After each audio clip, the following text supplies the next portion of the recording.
Bay Breakfast Club.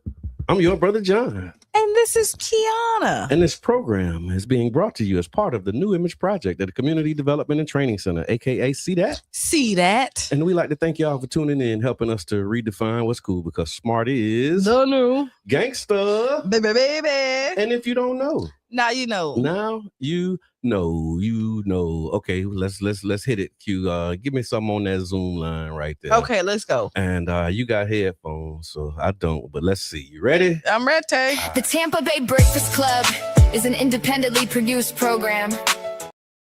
Failed to play the clip. The Tampa Bay Breakfast Club is an independently produced program.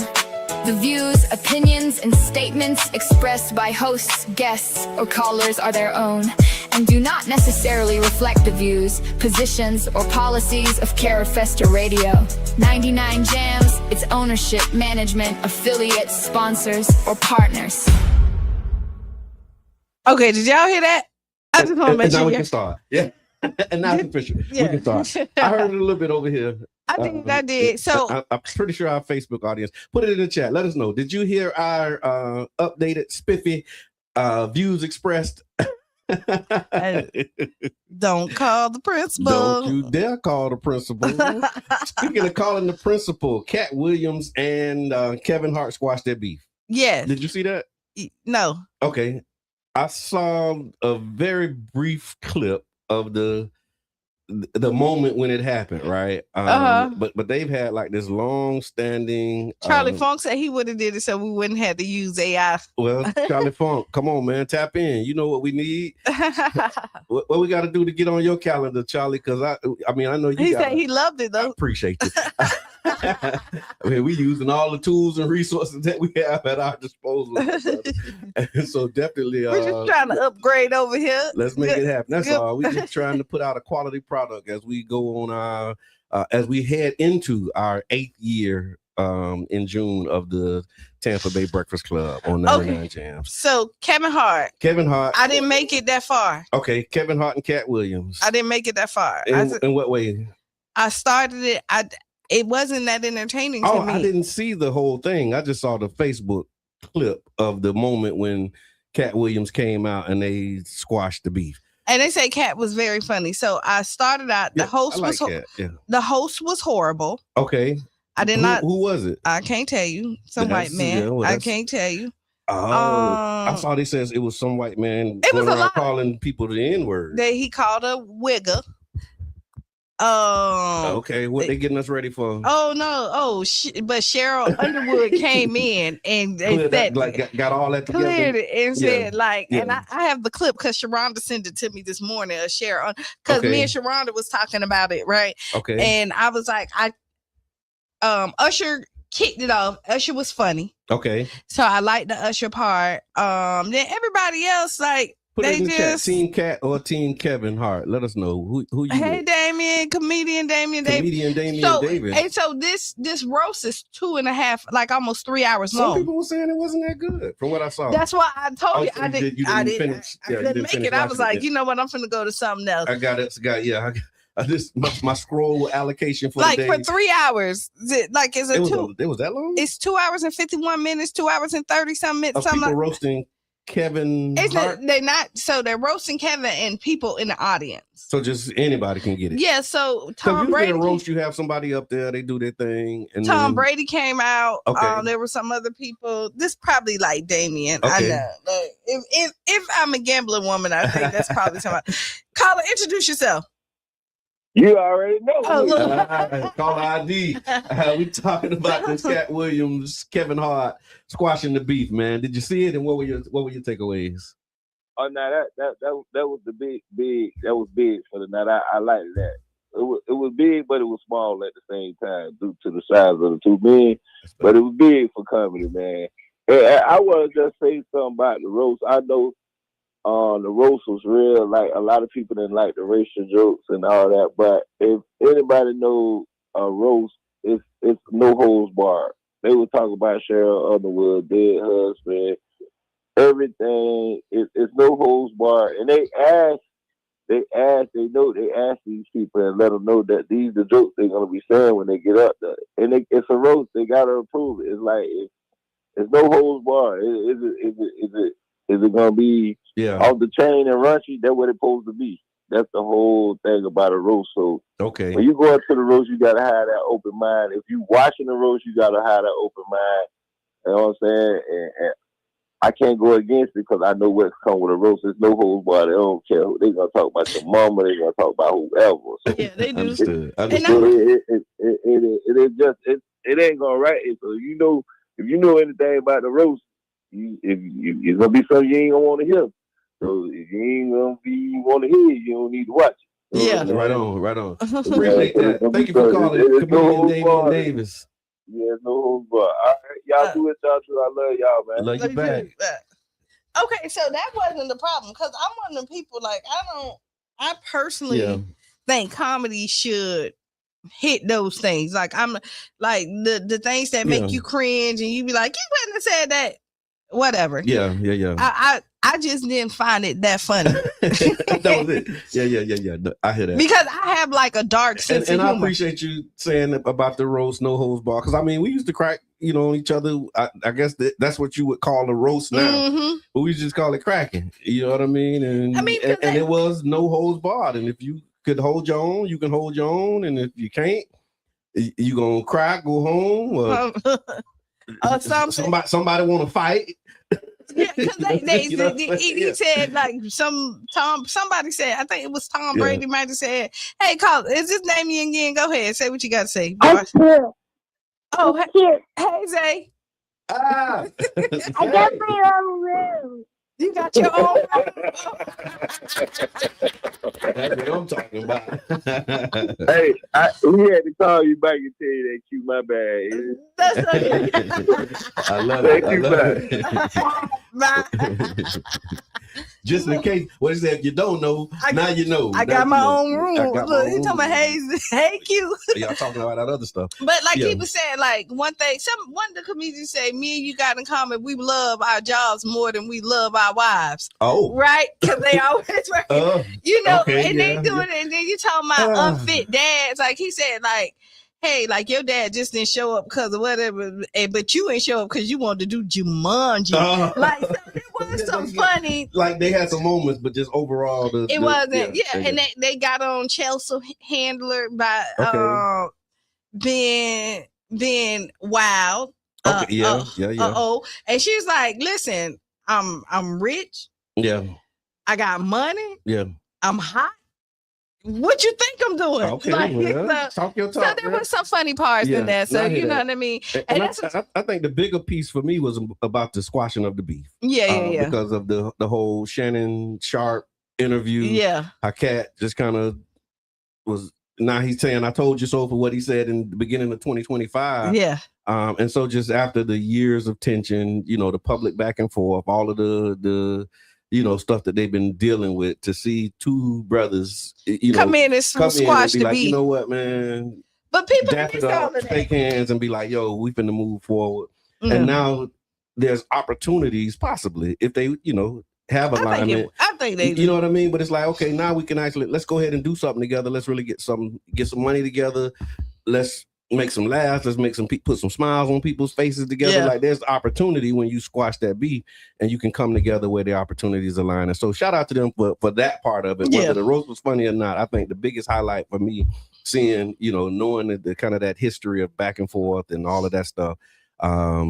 It's good to see the brothers settle up. And Cheryl Underwood said, like, this was a good space. Like, she glad that people from different backgrounds, this is a freedom of speech. Yeah. Regardless if you like it or not, basically, she was saying, like, we should be able to get up there and tell our jokes and do that. And Cat Williams, I think he said that, like, he was a plant.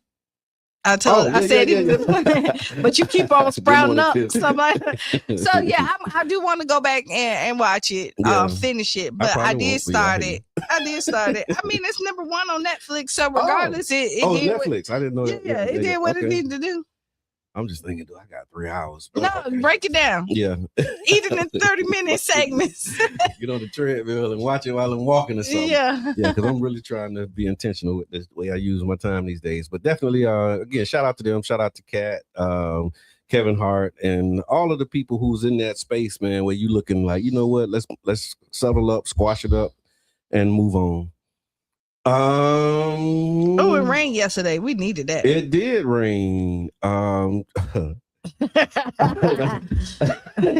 reminded me of my yesterday rain story. Yeah. Right? So yesterday the Community Voices town hall meeting, right? Shout out to all the organizers, community members, residents, neighborhood association leaders, candidates, everybody who came out, thought it not robbery to navigate the rain and show up on a Tuesday night to really talk about community issues. But on my way, I heard my wife say something about the windshield wipers. But I was like, I'm like, all right, I'm gone. And she said something, windshield wipers. Right? We're like, okay. So I get in the truck, windshield wipers going, and then I see like one of the wipers start to separate. And I'm like, oh, maybe this is what she was talking about. Listening skills. But I'm already running late. So you're trying to get there. I'm finna push it through. And then that one little piece of wiper that was still hanging on said, shoop. I'm gone. I'm out of here. Like, that's it. I'm out of here. And now I got no windshield wipers. It's pouring down rain. Because it started pouring down. Yes. Like it looked like it was wanting to rain all day, but it really I survived. Right. Yeah. But so if y'all was wondering why I was late last night, because I had to turn around, slow drag it in the rain, switch cars. All Ain't God good? Did you? Out. Yeah. Did you got another car that you can switch to? Yeah, that is a blessing. That absolutely is a blessing. I was gonna take the truck this morning, and I was like, I still don't have a windshield wiper. Leave the truck where it's at till you get some. Yeah, but it is a blessing to have that option. James, what's good, man? Ain't seen you in a while, brother. Thank you for tapping in, man. And commenting, because there's a lot of people be tapping in and don't even say good morning. That's fine. And if you know anything about how we was raised around here, when you walk in somebody's house, you should speak. Yeah, so come on, y'all. If you hear, tap in. Listen, if you walk in somebody's house, hold on, sounds like we got a what's on your mind Wednesday moment that just happened here. Okay, so that was it. So yesterday it rained, gas plant happened, and what's on your mind? No, so when you walk in, because I've always like if you walk in the room, you're responsible. I think you're the one that's responsible to speak, like because you're opening the space. Yes, agreed. That's debatable. That's something that. I don't know. Like you saying it like everybody don't know. No, because everybody don't do that. Okay. Or is it whoever gives the first eye contact? When I walk in the room, I say hello. I do a blanket hello. Because if there's people in there that I don't want to like individually speak to. Yeah. If I say hello everyone, this cover everybody, and you can't say I didn't speak to you. Yeah. No, I'm with you. I do the blanket hello, what up though? That was one of the things that I learned when I was a council member is how bad I am at working rooms. Like I can't work a room. Yeah. Because, you walk in, you the council member, everybody want to see you, everybody want to talk to you, so it's like, you got to be able to have, all right, how you doing, Q? All right, and kind of work the room. I walk in the room, I'm like, hey, everybody, they say the council member here. And when it's time to work the room, me and you over here, we have the whole if it's working and we got something cooking, we can cook it all the way through. Yeah. And then that was one of the things that was like, hey man, you got to work the room. They was kind of hit me the elbow. Hey, like, go, you got to. So I'm like, man, I got that. But I get it. I appreciate it. You know what I mean? But that was one of the things that I learned real quick. It's like, oh, that's right. I can't spend too much time over here in this corner, where I'm comfortable. I got to go over here and kind of get out here and, see people and give people that attention. Like, that's one of the challenges. Like, because I'm really interested in like the things that we're talking about. And then, so when you're working the room, it's about knowing when to like, how long to stay and when to walk away. Right. Yeah, and that's the walk away is hard because you don't want to be rude. Like, and I be like, how about the walk up? So this happened last night. So I'm in a conversation with somebody we've been like texting to try and schedule a meeting. So we had the meeting last night. And I'm like, man, we can't seem to make this happen. Yeah. So now we just gonna do it right now because really what we're trying to meet about only take 10 minutes. Really. Right. You know what I mean? And then the other maybe 15, 20 is just catching up how you been with everything. All that kind of stuff. And so I'm like, we could just have this conversation now. But as we're having that conversation, somebody else walk up and she like, hey, you remember me? And I'm like, no, I don't. You know what I'm saying? So, But it just was a moment where I was like, do I not finish this conversation and entertain this one?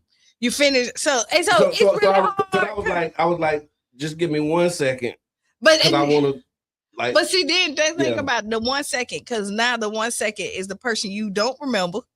No. That's what I 1 second the person I don't remember. That's what I'm just saying. So just think about it. Okay. Like the one person that you really now this person who you don't remember probably been reaching out and they ain't got no response because you don't remember. But not in this case. I hear you. Yeah, and then now you done paused them.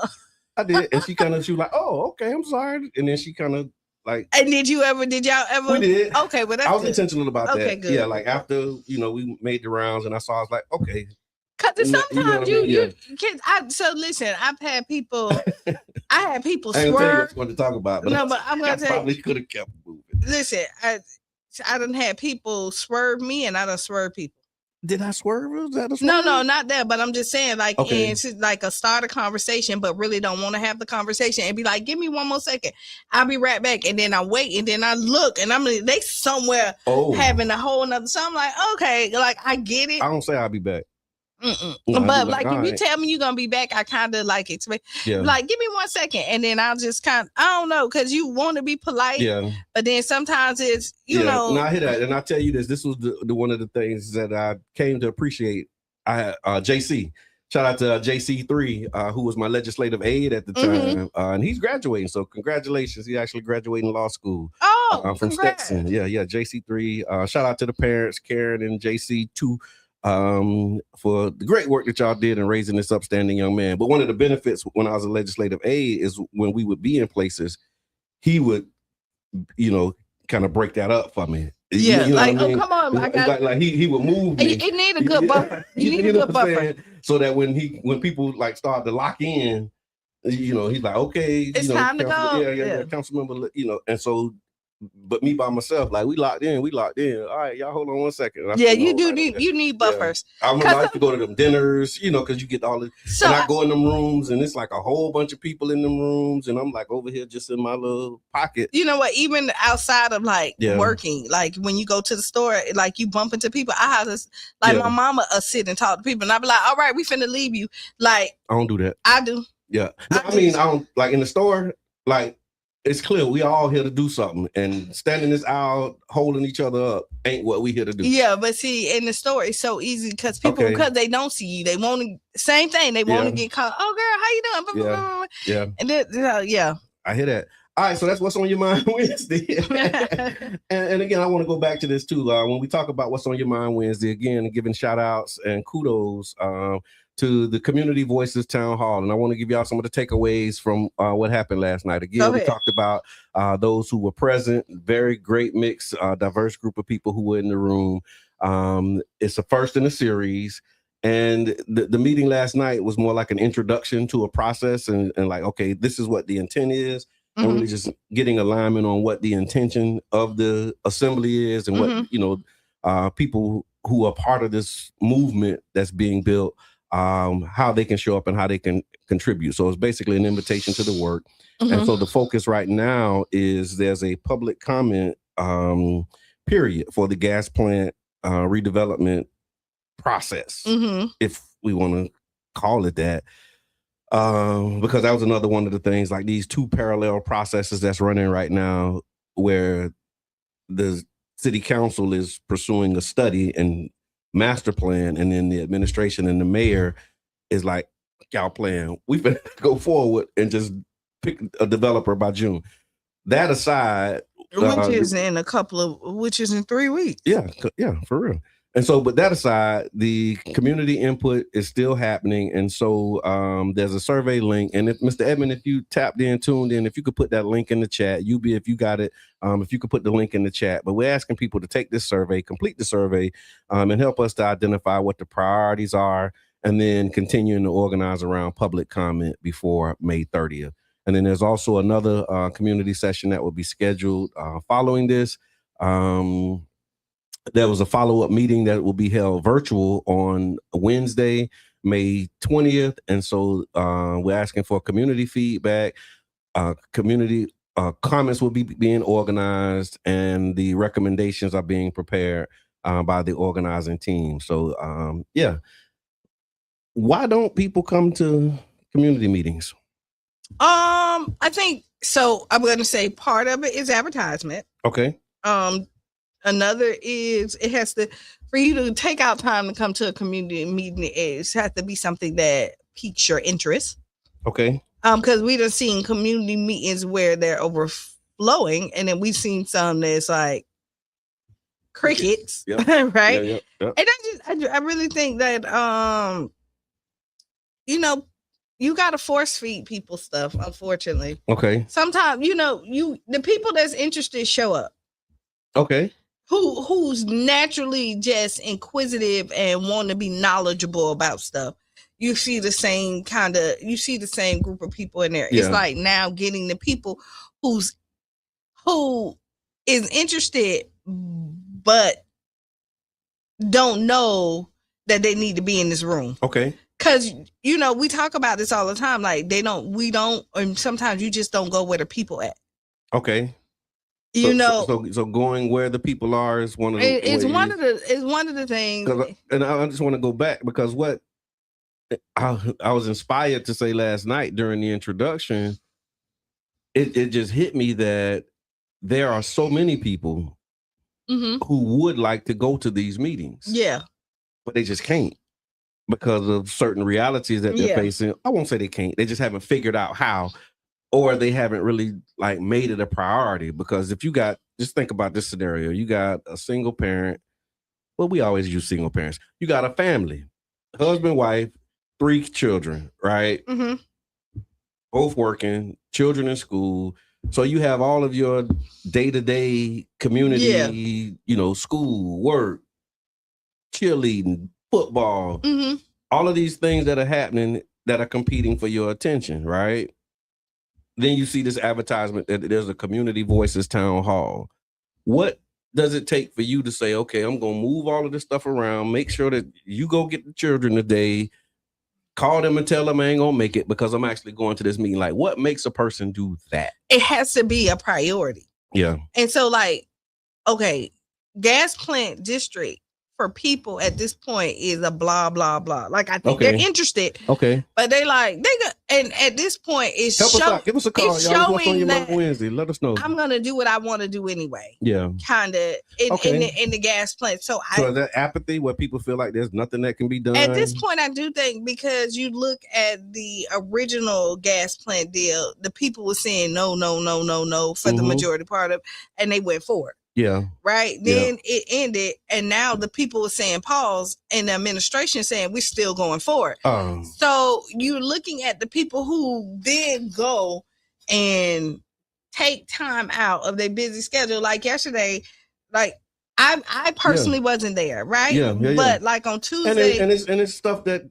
And usually, because it was like I'm sure there was like if you could have been there, you would have been there. I would have been there, but I already had a schedule at 6:30 that I couldn't. That like I personally couldn't change unless I would have got somebody else to do it for me. And here's the thing that I'm sensitive to now. The more that I'm hearing this, because people really going through stuff, right? Yeah. And when I'm in these spaces, there's an element in the room that says, well, see, that's the problem. They can go to the but they can't come to this meeting.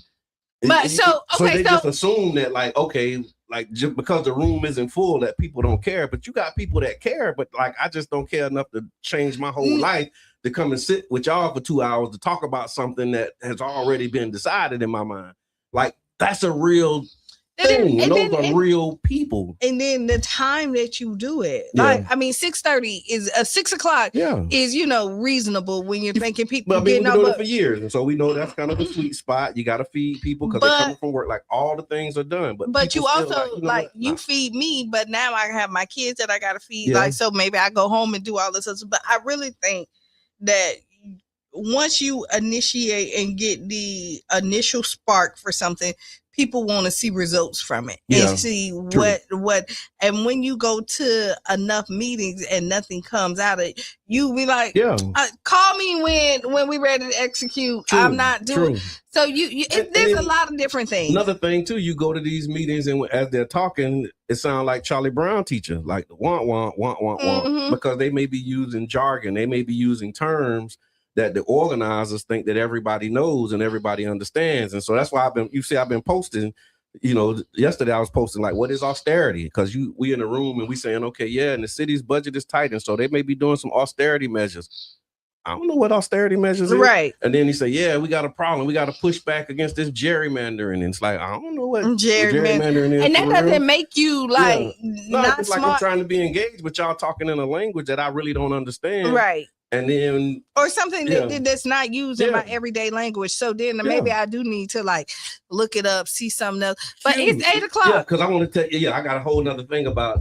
So y'all remind me to talk about the CRA survey that we're doing, because I got some insights from when we did that as well. And so it is 8 o'clock. We do have to take a break. So we want to let y'all know also we have a powerful show lined up this morning from the future of the gas plant redevelopment. We'll continue to talk about that. The city's budget crunch. There's some environmental health concerns, the justice system. And also we're spending some time discussing this reggae culture and legacy with Dr. Ephraim Martin and Mr. Ryan Bailey, who will be joining us this morning on the Tampa Bay Breakfast Club. So we got a power-packed next hour. So if y'all can hang in there for 6 minutes, do so. Tag a friend, tell a friend, and we'll be right. We'll be back. Bye. Hours GMT. Welcome to the newsroom. Coming up, a superpower summit's beginning in Beijing as Donald Trump touches down in China's.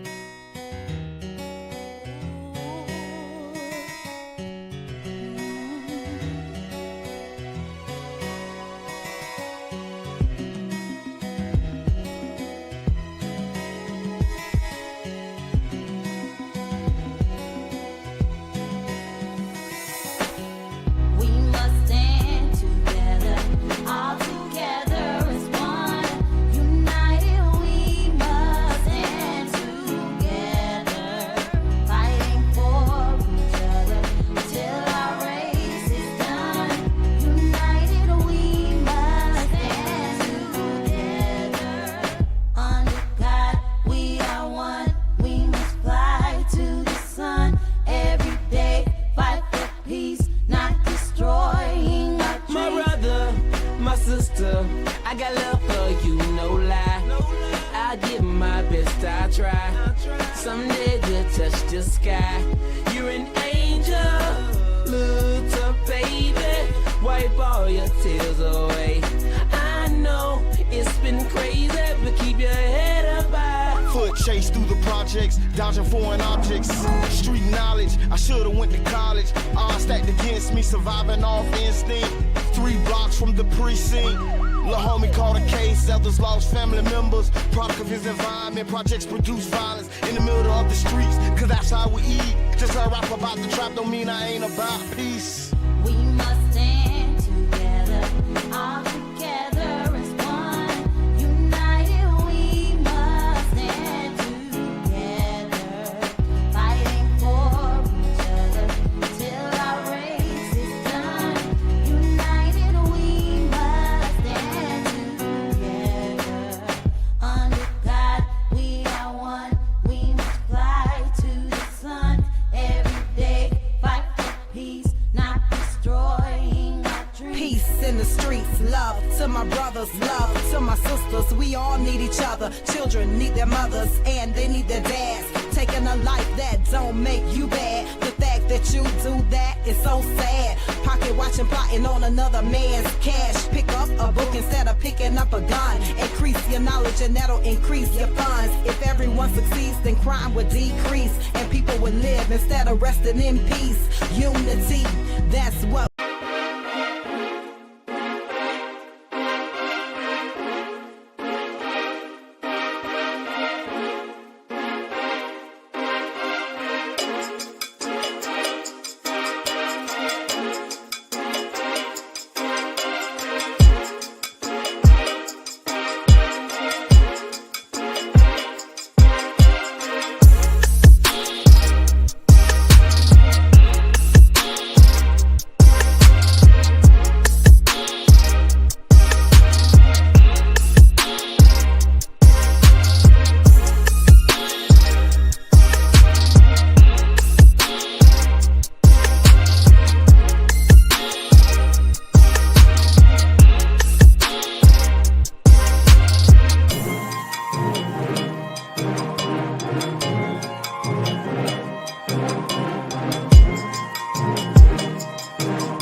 Well, now, just like that, guess what? We're back. We're back. We're back. We're back. We're We're back. back. We're back. We're back. We're back. Yeah. Welcome back to the Tampa Bay Breakfast Club. I'm your brother John. And this is Qiana. This program is being brought to you as part of the New Image Project at the Community Development and Training Center, aka See That. See that. And we'd like to thank y'all for tuning in, helping us to redefine what's cool, because smart is The new gangsta. baby. And if you don't know, and now you know. Now you know. Now you know. Now you know. And we also want you to know that The Tampa Bay Breakfast Club is an independently produced program. The views, opinions, and statements expressed by hosts, guests, or callers are their own and do not necessarily reflect the views, positions, or policies of Carrot Festa Radio. 99 Jams, its ownership, management, affiliates, sponsors, or partners. Boom. boom. You heard the boom. You heard the boom. It's on. And we also want to let y'all know again.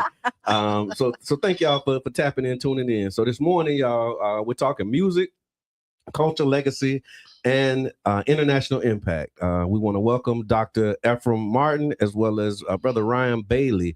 They're the founders and co-founder of the International Reggae and World Music Awards, better known around the globe as the IRA WMA Awards, and they're now celebrating their 43rd year. So from honoring reggae legends to bringing nations together through music and culture, Dr. Martin and his team has helped to elevate Caribbean and world music on a global stage for more than 4 decades, and we want to welcome them to the Tampa Bay Breakfast Club this morning. How y'all doing this morning, brothers? Hey, doing wonderful indeed, and I'm very pleased to be on your program today as we prepare for our 43rd celebration of our International Reggae and World Music Awards, where we're bringing nations together through music and culture and honoring the best each year in the reggae and world music industry. And as you may have known, it's now the talk of the town right here in South Florida. The event will be taking place at the Lauderhill Performing Arts Center, and that's right here in South Florida, El Park. We are going to be featuring the best of reggae and world music entertainment this weekend. That's amazing, and we definitely appreciate you and the work that you're doing. And so with the IRAWMA, it's become definitely a world premiere international platform that honors reggae world music, the producers, promoters, and the contributors since 1982, right? Wow. You got it right. Okay. And so when there was no form of recognition for our music industry. And for people who may be hearing about it for the first time, what exactly is the awards and how can people tap in? First, you can go to irama.com. That's IRAWMA.com. So as we listen, please tune into IRAWMA.com for all the information. But I should let you know that this weekend is a special weekend. It's Sunday. This is a super Sunday for the music industry, as we'll be honoring the best. You have Vibes Cartel, who is nominated in 9 categories with 11 nods, meaning that he's up against himself in 2 of the categories. Okay. And of course, we have a massive entertainer. The brother called us Burning Spear, the father of the music, the father of our culture, reggae culture.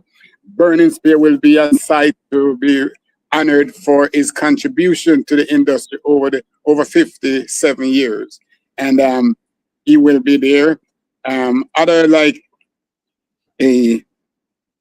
Gramps Morgan, we're also talking about Movado. Some of you may have heard about Movado. Movado is one of the top dancehall entertainers in the industry. He will be there, and among others. If I may, I had the opportunity to be listening to your program prior to this, and the topic on which you were speaking, it spoke to community and community involvement. I would like to share with you that IRAMA came about through the whole idea of community involvement. So it is really a labor of love that Mr. Martin started some 43 years ago. At the inception, he was thrusted into this position by the likes of Bob Marley, Rita Marley, and Peter Tosh. At that time, they saw a need for reggae music and message music to be honored, and for that honor to be coming from the community from which the music came. So, for those who have never heard of it, this is an award event that seeks to honor, that seeks to push forward, that seeks to share the message and of love through music. So IRAMA honors the creators, it honors the producers, and it honors the participants in that. It is an event from which the winners are chosen by votes from the audience in most categories, and except for the area where there's special honorees. So it is that kind of event. And for those who are lover of our music, this is really the extravaganza, and a place for you to be is to be at the Lauderhill Performing Arts Center on Sunday, so you can see your heroes, you can be involved in the music, and you can see the participants. And if I may add, last year we had scores of people journey from Tampa all the way to South Florida to be a part of it. And already there are people from the Tampa area and all throughout Florida who are securing their tickets now to be a part of this historic moment that's coming up this weekend. Some of them will be walking the red carpet, mixing and mingling with celebrities. But I can tell you, regardless of the ticket you get, be it standard, VIP, or VVIP, you're going to be treated to a wonderful celebration that you will long be remembered in your lifetime. That's amazing, and definitely thank you all for the contribution that you made and the legacy. What would you say has contributed to the consistency? Because I mean, 43 years of doing anything can be a struggle and a challenge, and I'm sure you've had, your highs, your lows, your ups and downs. So what is, would you say, to the consistency and just allowing you to exist and do this for the last 4 decades? It's a combination of things. Keep in mind that what we do, reggae, is not just about the awards. It's a movement for the people. It's a movement for Africa. It's a movement for the Caribbean. It's a movement for working class people and struggling people all around the world. When we started in those days, there was a time when the music was the sounds that people would turn to when they are in trouble, when they feel like they have been let down by government and others. When apartheid was at peak in South Africa, that's when we really got started to with the fight to free Nelson Mandela, for freedom and democracy in the world, for an end to apartheid. And with the music, because in those days, most of the music that were coming out of Jamaica was all about the message, and Burning Spear, people like Burning Spear, Bob Marley, just to name a few. They were the ones. So this weekend, when Burning Spear will be honored, it's going to be awesome. And what kept us going, there was always struggle. There was always things of concern in the social justice movement. And that's what kept us along the way. We traveled from city to city protesting apartheid and for the freedom of Nelson Mandela in the earlier time. And after his freedom, we continue to work for the people and for the industry. We just couldn't step away knowing that there was no other form of recognition for the industry. So we kept it going so that each year the reggae and world music community can say, well, we have something for us. It's not all about the Grammy. We may not have Grammy, but yes, get a Grammy, but we can get an IRAMA. So in the earlier days when we started, there was no category for Grammy. For reggae in the Grammy Awards. What we fought in 1974, between 1973 and 1975, we fought for proper recognition in the Grammy, or for recognition in the Grammy. And we saw that happen. So it's a lot of things that kept us going over the years. And the movement will continue. Even when we're gone, it will be there going, because the young people of today will make sure that IRAMA stays strong and continue to celebrate our music, arts, and culture. Bless up. Mr. Bailey, reflections, man, on these last few years. What was some highlights? The last few years have been extremely exciting because we had the opportunity to honor Spice. I'm sure that some of your listeners would have seen her on Love and Hip Hop. Mm-hmm. We find her to be a very hardworking person, and as a mother, she's also championed the cause for that. So it's not only what she's doing on stage, but it's also what she's doing outside of that. We've also honored Buju Banton. I'm sure that you're all aware of him.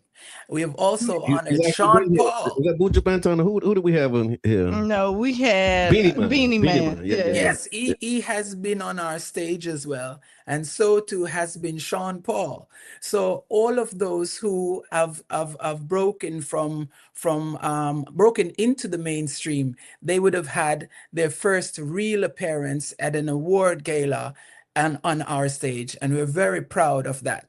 So what is going to happen this Sunday is that we have Movado, who will be honored. We have one of the stalwarts in our industry, who's Burning Spear. He will be honored. We have Gramps Morgan, who will be, I'm sure that you're familiar with him. He's from the Morgan Heritage Group. And he's not only will he be present, but he's also going to be singing live on stage. So the reflection that we have is that though there has been trying times, and as you know, it is extremely difficult, challenging to get the kind of resources in order to put together an event of this magnitude. As Mr. Martin said, we're pushing through and we will be here, and it's going to be a great event. I hope that the listeners to the Breakfast Club of Tampa would make themselves available, will come and celebrate with us. And I hope that you and your co-host will be present. I'm not sure if you've ever been, but if you haven't, this is our invitation for you to take the trip to come on down. Thank you so much for that invitation. And again, for those who are just tuning in, we're here talking with the founders of IROMA. And we have Mr. Bailey as well as Dr. Martin, and they are talking about the history. It's the 43rd year of the IROMA event, and it's May 17th. There's a red carpet that starts at 6 p.m. There's international artists, fans. It's a celebration of reggae, dancehall, Afrobeat, world music, and Caribbean culture. And the tickets, where can people get tickets if they wanted to tap in? Yes, they can go to irama.com. That's www.irawma.com and just click on tickets. You will get there are a few tickets still available, I know for sure, for the VIP. The VVIP, we're running short on VVIP tickets.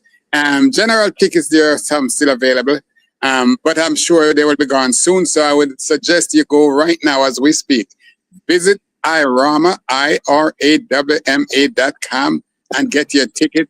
It's reggae's biggest event for honoring our people. So you don't want to miss it. There, you're going to have scores of performers who will be taking the stage and will be live there. On the red carpet, it's going to be celebrities marching on the red carpet starting from 6 p.m. You just cannot afford to miss it. Secure a seat now by going to irama.com. Sunday's a nice time. If you missed treating your mothers last week on Mother's Day, treat your mother right now to a ticket to the IRAMA, the International Reggae and World Music Awards, right here in Lauderdale, South Florida. Awesome. And if there was a final thought that you wanted to leave the people with this morning, what would your final message or final word to the community be this morning? I would say we want to thank the people, all your listeners, because since the last few years that we've been back in Florida, there are several people, scores of them, who journeyed to the awards, and we want to say a very special thanks to them. We want to say a very special thanks to our sponsors and all those people who have helped to make it possible. And we look forward in meeting you and seeing you on the red carpet and elsewhere this Sunday. We want to meet all your people coming in from Tampa to greet them on the red carpet. Have a nice time, celebrate, and from there on to the after party. When you get there, you'll know more about the after party. But we want to say thanks to everyone over the last 40 years who have been helping and supporting us. There will also be a contest for the best IRAMA song, and we have 4 contestants there. When you go online, irama.com, you can listen to the 4 songs. They're powerful songs, and you can select who you think should walk away with the IRAMA Best Song for 2026. Hey man, Mr. Bailey, was it something that he forgot? No, I think that we have shared every single thing that we can. The only thing that is outstanding is to welcome you and your co-host and your listeners to experience IRAMA live on stage. Amen. But thank you again so much for making time for us this morning and with planning for a successful event. And again, we appreciate your contributions to the culture. Thank you so much. Thank you. All right. Okay. Listen, that's great stuff. Oh my God, the think. greatest, right? It's hard to do 1, 2, 3 years. 43 years of anything is amazing. Right? And that speaks values onto the organizers and the event itself, because people get bored after the second. Oh yeah. And if you run into any little bit of difficulty, that's a wrap on that. Like, we ain't doing no more. So it's down in South Florida. It's about like 2 hours away from us. Especially awards. I remember we did I participated in the Bay Area Awards here. With Marcy. Yeah, and it was like amazing, but just the stuff that came with that. So it was eye-opening for me. And so again, 43 years, the movement, the activity, again, they advocated to have reggae recognized in the Grammys. So yeah, these are some powerhouse people that are doing this amazing work, and so thank you all for your contribution. Right here in your backyard. Believe that. Yeah. Believe that, Joe. All right, I'm trying to find what we got next. Did you see the thing about Julio Fulio? About the Julio Fulio, the young man who was actually sentenced. And so there was a young man who was involved allegedly. I mean, I guess he's found guilty now, but we still say allegedly. But he was found guilty in the murder of Julio Fulio, who is a hip hop artist from Florida. And during the sentencing phase related to this, a prison official reportedly, I saw the clip too, he was arguing against the death penalty for this young man. Yeah. And the reason that he said that he shouldn't get the death penalty is because he was healthy, he was strong, and he could provide the prison with years of labor and sweat equity.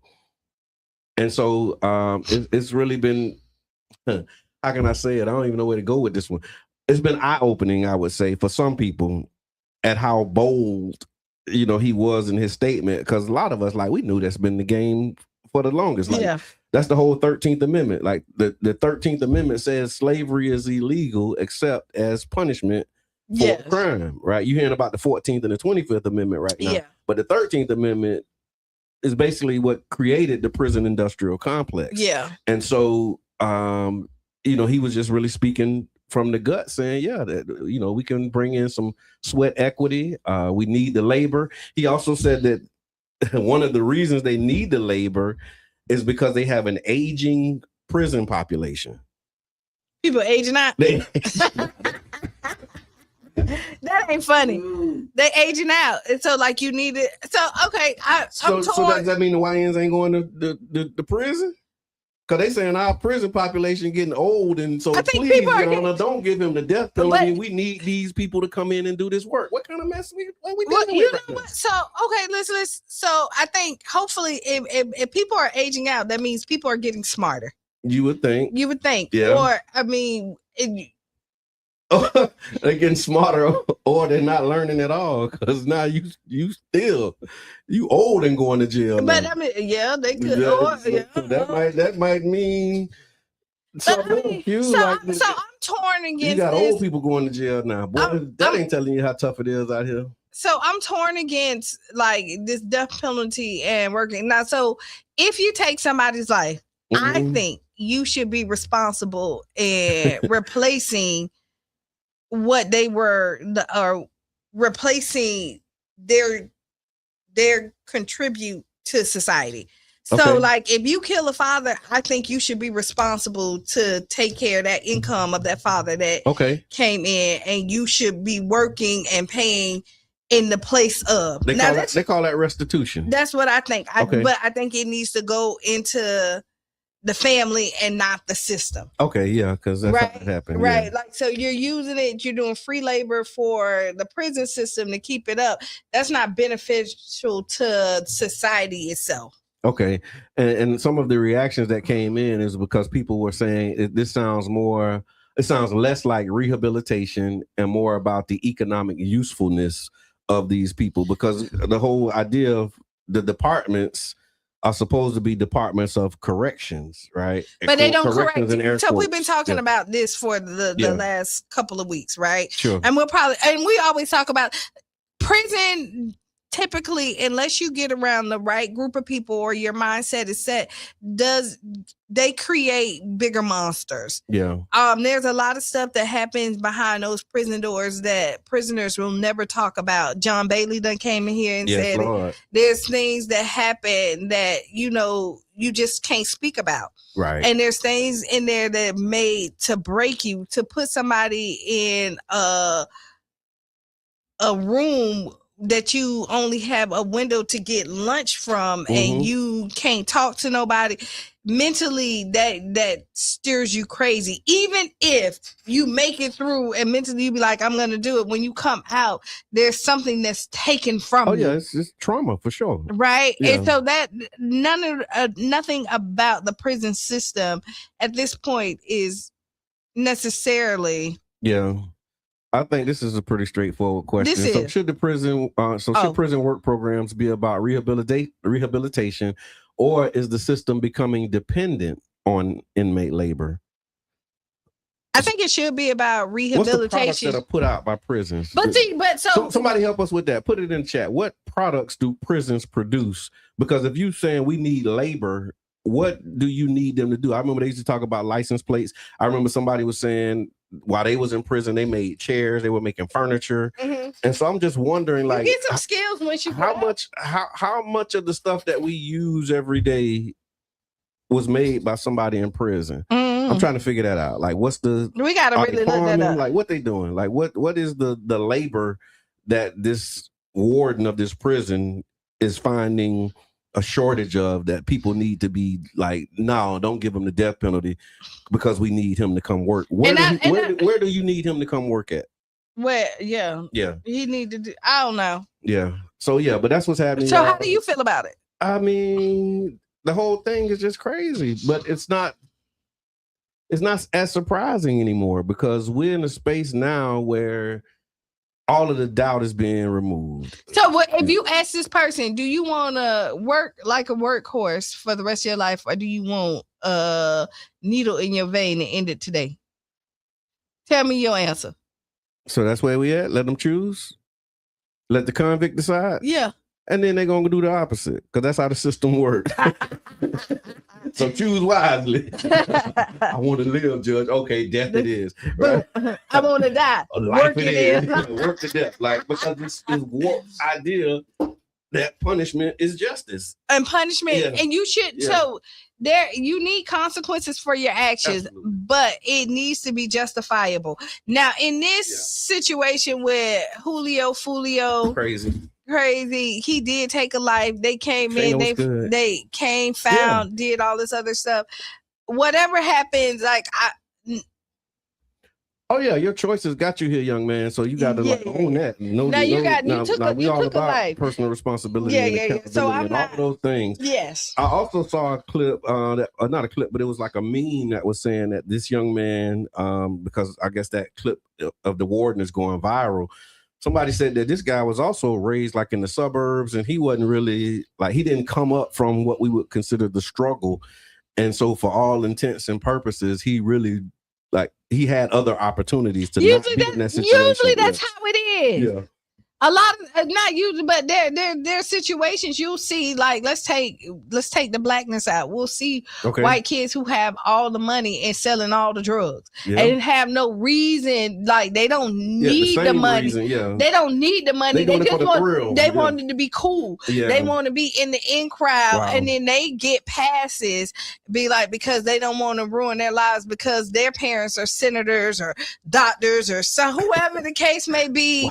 But then you you'll have the black guy or the black family or just somebody that a minority. Let's take black out of a minority who is struggling. Parents are struggling to pay the bills, and now he's out there trying to make sure that he's helping his parents to provide, and you give him life.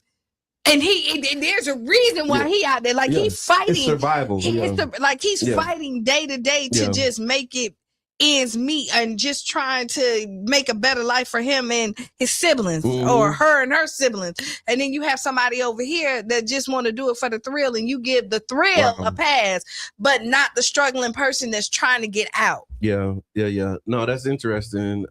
What you just said kind of reminded me of something that I saw where they were talking about like criminals like Joe Kennedy, who was like a known criminal bootlegger, all of the things, but then his sons became, president, senators and all of this stuff.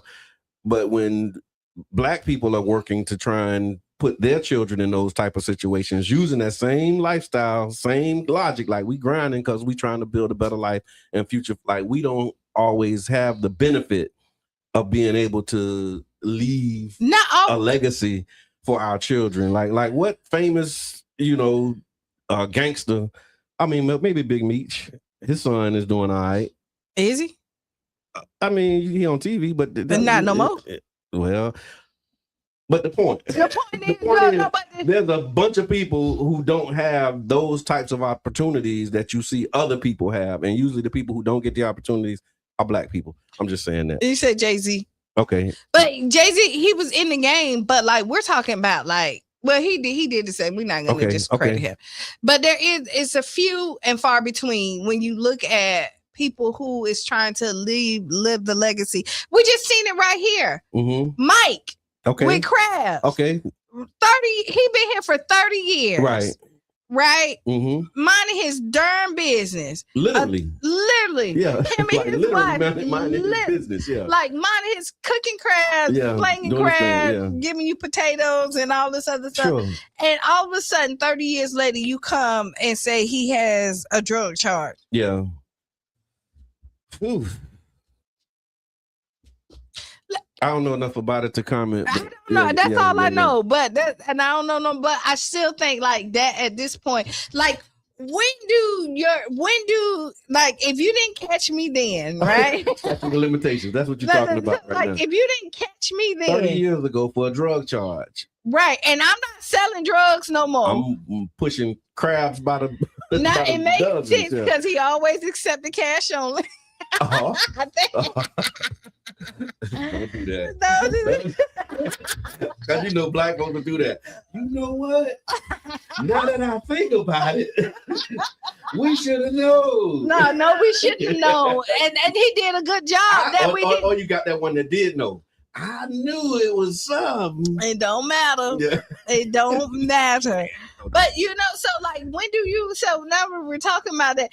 If you get away and you start a new life and you're no longer doing crime and so like you done paid your taxes and did all this other stuff, when is like you done paid back your debt to society? That's when we started having a conversation about how we define society. Yeah. Because you have some crimes that they consider victimless, right? Where they say there is no victim in this crime, and so they would give you a little more grace on that. Like you said, if there's a clear impact of harm to some other individual, now that's a victim that you're considering. But if like you selling drugs to feed your family, of course the drugs and what they're doing to society, what they're doing to community, like there's victims, but you can't really in a lot of cases identify like who's the person that can come and say what you did directly impacted and hurt my life. Like you don't find that a lot in some of these cases.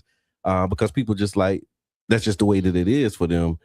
But yeah, after 30 years. Kudos to you because you did a good job for 30 years. Because 30 years on the run. He wasn't running no little like. If it was in New York, he ran from New York. Because how long he been down there? That's what I'm saying. Like he been around St. Pete. But like, listen, to come from New York and settle down here. Yeah. And live a life and do everything you want to do for 30 years. Look, wait, they bringing up his past, right? That's how they do you, Charlie. You know, that's exactly how they do you. So yeah, but also saw that there was a article, there was a recent report about the EPA, the Environmental Protection Agency. And said they knew that the risk and they didn't say anything. Again, no surprise here.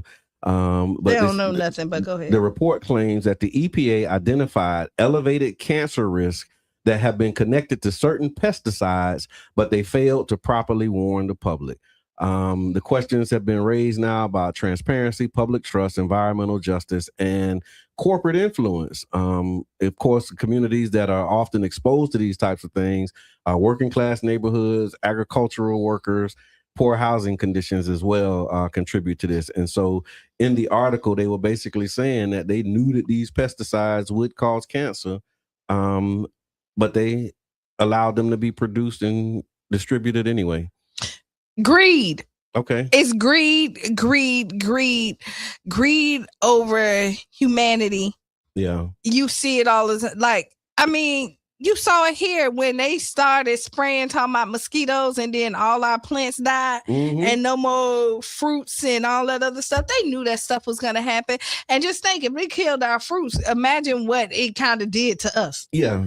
Right? Yeah. Like, you wonder why that little thing you got in your side. Right, or something like that. Like, I heard somebody say it ain't that these diseases run in our family, it's these recipes that run in our family. It is the recipes that runs in our families that's doing a lot. Wow. But yeah, they're saying that they knew about it. They didn't warn the public. They knew that, and so of course, you know, now the lawsuits are beginning. They're looking to sue the Environmental Protection Agency around these pesticides. And just think about it, the Environment Protection Agency. So you're supposed to protect the environment, and you like, forget it. Like, we're gonna let that go. So that's the that's the common sense version of that. When you read that, when you see Environmental Protection Agency, I think we make assumptions when you see that, right? Because you think, okay, environmental protection, that means that they're protecting the environment. Could it be that they're not protecting the environment, they're protecting the investments of the investors who make investments in and around and through the environment, because they clearly not protecting the people. I think two things can be true at the same time, and I'm realizing more so than none. There's probably some people who is there to really do their job, and there's other people who's getting paid off. You see it like Miko done came in here and talked about it. Like, she has been attacked and for doing her job, doing her job, and then whistleblowing down there at the hospital, right? And so you have some people, and then there's some people who self-interest is like, I got to pay my bills, I got kids that's out here, and then even though they know it's wrong, it's self, you know, is survive or sink. Yeah, you know what you just said. You said there are people there who are there actually doing their job, right? And then, of course, you run into systems and processes that prevent you from doing that. But what you reminded me of was a conversation that we had a while back with Mr. Edmond. Is like, it seems like the people who go to work and do their job and do it above and beyond, in air quotes, you always find yourself in some trouble. Because sometimes you do too much. So it's a thing. No. Listen, I done been. I'm speaking for myself. I did a good job, and it wasn't too much, and I stayed in trouble. And all I was doing was my job. They asked me to do it. Now, how I did it, they had a problem with how I did it. And that's what we used to argue about. Yeah. Because I don't care how you see. I'm one of them people. I don't care how you get it done. Get it done. I like working for people like you. Your process is your process. I love people like you. We'll tell you. Yeah. If it fumbles. Yeah. Somewhere. Okay. And I know now that's I fair. gotta go in there and tell you what to do. Like, I tell totally people all the accept time. That responsibility. Like, I don't micromanage. That's why I'm here. I ain't here to fail. But I got a way that I think we can get this done. And if you get it, if you execute it, woohoo, kudos to you, we're good. I tell people, I don't micromanage you. Right. If I'm micromanaging you, that means somebody micromanaging me. And I'm not going to be the only one uncomfortable here, okay? Like, comfortability is important. So if you want to be comfortable, do your job. And I'm not going to, like, deliver the product. Deliver the product. I don't care what you can rumple steel skin. Okay. do whatever. I don't care. I'll reel it back and say within boundaries. There are some boundaries and some guidelines, but for the most part, just produce the product and you good. Right. But then there's others who like that's not enough. Like they want you to do it their way, walk it through their system, their process, and like those have been that management style doesn't work. I worked with that management style necessarily doesn't feel good to me. I can work in it. Cause I'll do what you like, you know what? Yeah. I'll do how you want me to say. I think it's stupid. Now you probably gonna hit my mouth, right? For a little while. Depending on who you is, you know. They like, man, they ain't putting up with nothing that they don't want to put up with. Right. And Shana said it happens a lot in corporate America. My issue, I don't conform and want to be friends and discuss my personal life, and they hate it. Yeah. Like, because people do when you don't. People don't like when you don't open up to them. When you not coming here to be friends. Yeah. It's some people that just not like an open book. Like, no, we're not doing that. There's clear boundaries here. I'm trying to remember. Dang, I wish Mr. Edmund, I wish you was here. God, dog. Because I remember we were in a team meeting with one of these jobs we had, and somebody said, we're all family here. And that caused like a whole debate. Everybody don't listen. Everybody's not looking for a family atmosphere, right? Everybody's like, your idea of a job, like, because when you say family, that means that you get mad at your family, but typically you can't leave your family.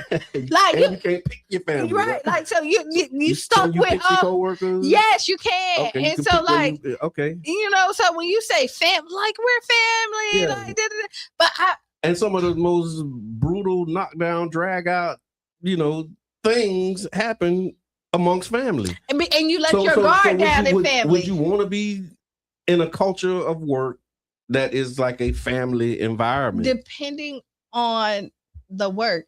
So like, this work right here, we're family. Yeah. And I'm okay with that. Yeah. So we can go, like, we're not going nowhere. We locked and loaded. If we go to blows, it's going to be all right. Yeah. We're going to be all right. There's other places where I go where, no, this is a job for me. I want to execute. And no, I don't want to depend on you to have my back, because the day that you disappoint me, now I'm stuck. I can't call you later on. Like, I can get to you. Yeah. If that makes sense. Yes. Right? Like, come on now. Like, my brother. Yeah. But like out in other workforces, no, you're not my family, because when the rubber hit the road, are you really going to have my back? And family typically has your back. Put it in the chat. Y'all let us know. Strictly work, or is it family? Is it strictly like a work relationship, or and you're right, Mama Blue. Strictly work, strictly business, or is this a family vibe that you're looking for when you go into your corporate environment and your space? Let us know. Put it in the chat. Ask Qiana, we have one. Would you rather? I'm just kind of tossing that up real quick. But yeah, so I thought that was interesting how they said the EPA knew these things and didn't say anything about it. But I don't know. Just work. Thank you very much for that. I'm thinking it's what's on your mind Wednesday, right? Oh yeah, it is. I'm so less and less surprised by the stuff that I'm seeing. I'm beginning to really have an appreciation for the Black revolutionaries and leaders who came before us and what their experiences have been, right? After doing this work, like really serving our community, advocating, pushing systems change, developing strategy, serving on council, like all of this stuff that God has blessed me to do in my life. When I look at I just look at the state of where we are right now, and I see a lot of the outrage that we have. And don't get me wrong, outrage is appropriate when the things that people are doing is outrageous. Right. And so there's a lot of outrageous things that are happening that justifies people being outraged. But I just haven't been able to like get outraged about any of this stuff, because it's like, this is what they do. This is what we grew up reading about. We experienced it. Like, you got your dealing with white folk stories. You got the system. You want me to tell you what my brother situations. And so like, why are we just so like confused right now about what's it's, happening. You want me to tell you? It's age. Okay. It's wisdom. Okay. So you'll see. So the young people are outraged. Yeah, you'll see them. Okay. We were the young people that went Okay. to college. Said, "Oh no, we're gonna change." And you need that enthusiasm to come out there. I went to the Nation. I didn't go to college. Right, but that was like college, you know, though, but when you go to whatever you become a part of, right, you but have your ideas. So, right there, and now it's fresh. You have not been bruised by the world. True. Right, so you're just in the boxing. You see it in boxers when you fresh. You boo boo boo boo boo. As you get older, you get slower, right? And you're like, like I'm retired from this. I done went like a job. I did my years. Now it's time for me to sit back and watch y'all do what y'all need to do. And that's just how life is. So I swear you just called me out, Q, because I'm like that. You like. I'm telling you. And some people don't want to ever stop. Yeah. And there's other people that I'm really thinking about like, man, you know what? Yeah. But there's some people that you be like, you need to retire.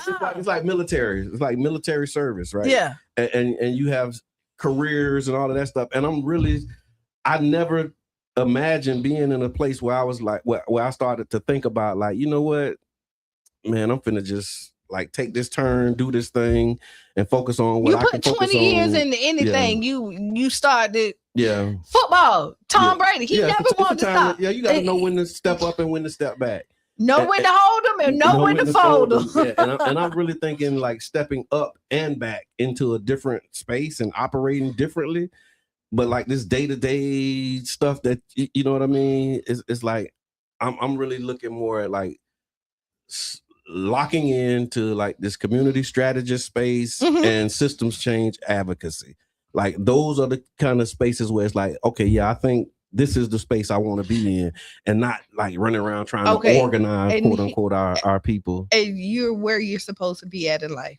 To God be the glory. And let me tell you why. If you look at it, when people finally figure out their groove, it's typically in this age right now. I guess so. You're right. Yeah, because I just turned 50. Like you know somewhere around this age, and you look at the most successful people, like you look at your Steve Harveys, your Oprah Winfrey's. Yeah, they found their groove later on. Like like you saw them, but by the time they found their groove, they were like in their 40s and 50s. No, I think I had a groove. No, but I'm just saying, like you. I think it's just like, okay. You know, after you hear a song so much, okay, it's like, okay, yeah, I'm ready to change the tempo, change the beats per minute. And there you go. Might even change the whole genre. Like, I don't want to hear what my daddy used to call the bumpity bump. I want to hear a little jazz and kind of like and you run and you go off in the sunset and you done found. But I still, keep my ear to the, know, whatever.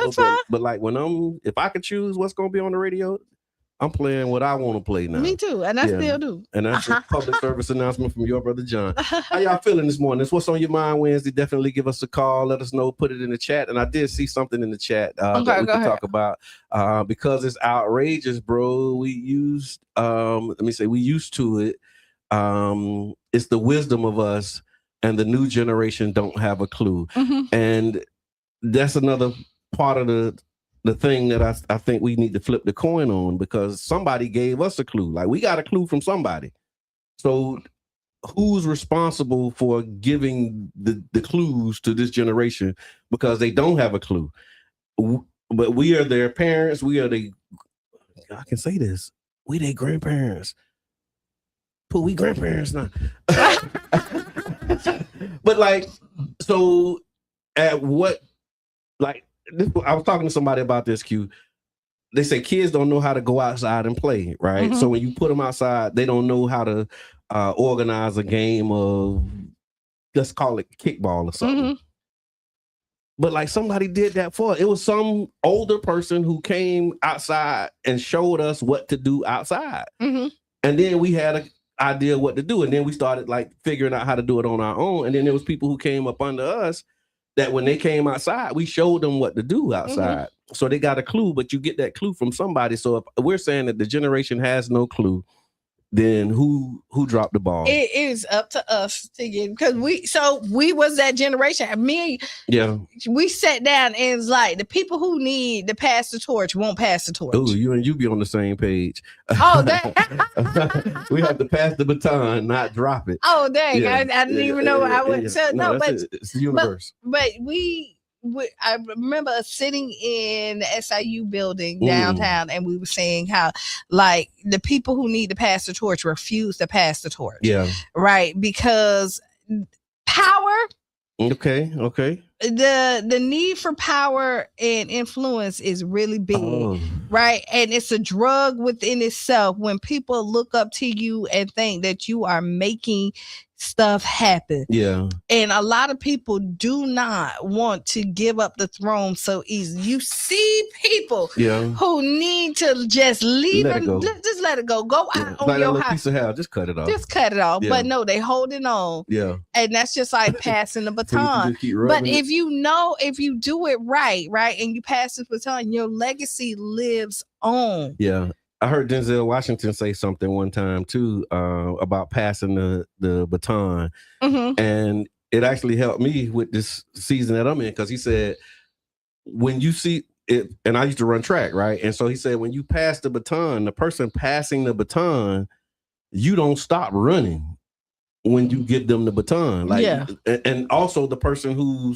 you're passing it to, they see you coming, and then they start running before they actually get the baton. Right. And then you put the baton in their hand, but you don't stop right away. No, you don't. But what's happening is either the person don't run, you either clash with each other. And so just using that whole baton analogy, I'm going to probably just do like a separate live, because I'm inspired by you and Yubi. But that's just so interesting, because I think it's so much in the experience and the process of passing a baton as somebody who ran track, that we can lay over what we're experiencing in our community. And so I might do like a freestyle Friday or something to really explore that. But that's just interesting, because we do need to pass the baton, but when you do it, don't stop running. It's still something for you to do, but now you just know that, because to your point about like people don't want to give it up, you can give it up and still have something to do and have a space for you. It's kind of so just what came to me, like parenting, like I say, like when they're younger, you're kind of the dictator. Right, what I said, kind of. Yeah. So I just just for viewers, I wasn't raised in no democracy. Right, but we ain't both on. But you kind of you set the boundaries, and as your children get older, you will see that parent-child relationship change. And like I said, like at this point, you become a mentor and a friend, and so you don't ever leave the space. You just change how you operate in it. Yes, thank you. Because that's exactly what's happening, y'all. And it's uncomfortable for the individual, and it's also uncomfortable for people who are used to you operating a certain way in those spaces. And so but the only thing permanent in the universe is change. Nichelle, we had family members who were there. Now family members are not available anymore. Absolutely.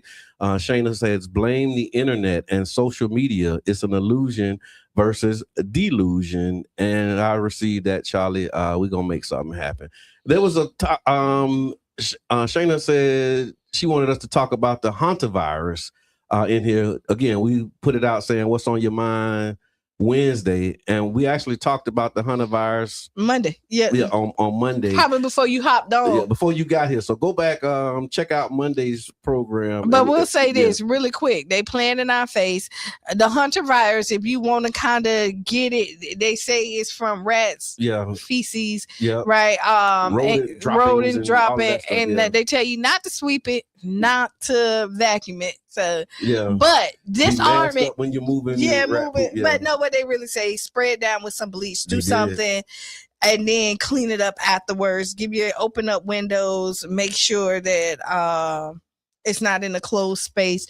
And so in this climate with the hantavirus, put your mask on, get your bleach, clean it out, and call it a day. I'm trying to figure out how they're gonna make hantavirus be the new thing though.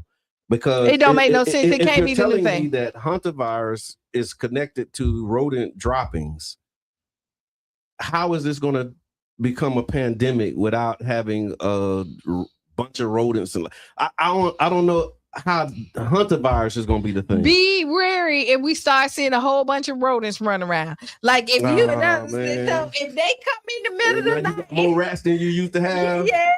Like you get one in the winter, and you got to put the trap out and get rid of that one. You got to catch that one. So if you start to catch more than you used to have to catch, we know that it's a setup.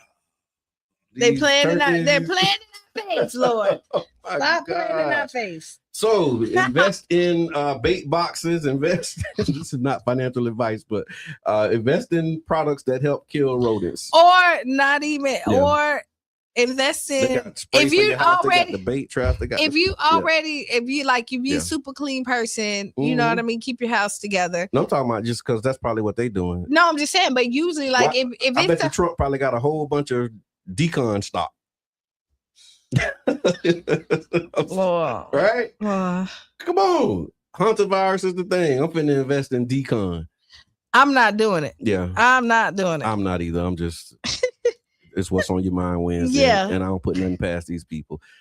We do have, I think we got to ask Qiana in the time that we have. Okay, we got 5 minutes. We got Let's 5 minutes to run an Ask Qiana. Turn me up over here. Let's see if this works. Ask Qiana is brought to you by the One Community Grocery Co-op. We're getting closer and closer to our goal of 300 founding member owners and bringing a community-owned grocery store right here to St. Pete. This isn't just about groceries. It's about ownership, access, and investing in ourselves. You can become a founding member owner today at www.ocgc.coop. One Community Grocery Co-op, building something for the community, by the community. Tap in. You hear the people. Okay. I hear the people. So, dear Qiana, I've been in my stepchild's life. We ain't gonna have enough time. I've been in my stepchild's life for 17 years. I was there for school pickups, late night talks, the discipline, the celebrations, all of it. Their biological father was mostly absent the entire time and barely involved. Now, graduation is coming up. Tickets are limited. Out of nowhere, the biological dad has popped back into the picture, and my stepchild asked if I would give up my ticket so he could attend. I'm trying not to take it personally, but honestly, it hurt. I've been there through the real work of raising this child, and now I'm being asked to step aside from someone who disappeared for most of their life. My question is, should I sacrifice my seat to keep the peace and support my stepchild's relationship with their father, or is it fair for me to feel disrespected and pushed aside after all of these years? At what point should loyalty and consistency matter more than biology? Okay, I'm going to say this really quick. I pondered because this has been kind of around and stuff like that. So I kind of it's graduation season. It is graduation season. And that's you can fit all of it. Yeah, that's one of the things that people don't see that goes into graduation season. This is a real thing. It is a real thing because yes, this is really a real thing. Yeah. True life. I walked through this, not myself, but with somebody else. Seen it happen, right? Seen it happen in real time. Both of those things can be true. Like you can feel disrespected and all of that other stuff. Your feelings can be hurt. Here's a life lesson with parenting. There's disappointments that comes with it. And to be honest, this is when a lot of times real parents make the sacrifice for their children to be happy. You step back when you think that you should be there. And so if you really is the parent, step back. Like feel unfortunately. Okay. I'm going to say this. Express how you feel though. Okay. Do not express how you feel. Let them know, like, I'm hurt, but I'm going to let you have this. And what's going to happen is that parent that comes in, like, be in standby. Be in standby, because that parent probably not even going to show up. If they ain't showed up for nothing else, they probably not showing up for this one. And the disappointment that's going to happen after this parent who say they want to show up, people are creatures of habit. So if they ain't showed up in 18 years, they're not going to show up for the next 20 unless something else happened in their life. And that child is going to need somebody to fall back on that's going to be consistent and show you this is what parenting is really about. Real deal. And I appreciate how concise you were with that. Tiffany said, I saw a story like this. The stepfather has the right to feel upset. I feel biological should see if they can get a ticket from someone else that may have an extra. Stepdad should be there. I unite with that, Tiffany. I do too. I think you should be there, but I think Bio should recognize that too and be like, you know what, bro, you've been here, man. Go ahead. Listen. You asking somebody who operates selfishly to not be selfish. Yeah. Like, just think, if I let you take care of my child for the last 17 years and ain't really did, I'm a selfish individual. Yeah. So you think I'm really gonna sit there and say, I'm gonna stop being selfish today? Wow. I got other thoughts, but we don't have time. So thank y'all for tuning in. It is 9 o'clock. 9 o'clock, it goes fast. Thank you for the Ask Qiana again. And I'll make sure that I get that information to you on how you can become a member owner of the One Community Grocery Co-op. Buy your tickets for the listening room. Yes. And also Irama. Make sure that y'all, if you want to travel and put that on your plans for this weekend, make sure that you do that. And it's been amazing. I'll see y'all on Freestyle Friday. Stay tuned for Sister Hughes. Make you lose your shoes and shout all around the house. This has been the Tampa Bay Breakfast Club. I'm your brother John. And this is Qiana. And we out.